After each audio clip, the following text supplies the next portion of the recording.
पुणे मुंबईचे लोक लातूरची तूर डाळ, लातूर भागातली तूर डाळ स्पेशली म्हणून तिथे लाईन लावतात ते डाळ घ्यायला.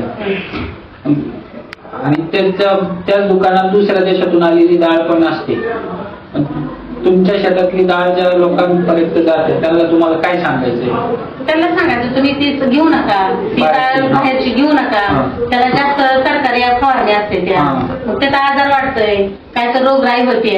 ही घरच्या डाळी घ्या, घरच्या खावा. पण मला ती डाळ स्वस्त मिळते, मग ती स्वस्त मिळत असेल की त्याला सरकारी फवारणी त्यामुळे स्वस्त मिळते. आणि ही घंटीची फवारणी की ह्याला 20 दिवस भिजू घालायचं, पाठीवर पंप घ्यायचा, फवारायचं, ह्याला कष्टच आहे म्हणून ही महाग जाते. आजार कमी होतोय. का तुमची डाळ महाग घेतली पाहिजे लोकांनी, त्यांना कारण मला आजार येत नाही म्हणून डाळ महाग घेतली पाहिजे. घेतल्यावर डाळ घेतली आपल्यापासून आणि की त्यांना कळत आहे की कसं पैसे देवे का किती देवे, जास्त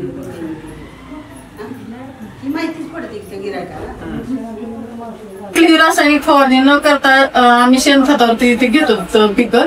तर त्याचा एक ज्यावेळेस ती डाळ आम्ही तयार करतो आणि ज्यावेळेस आपण खाण्यासाठी हे करतो तर त्यावेळेस एक त्याचा वेगळाच वास, एक सुगंध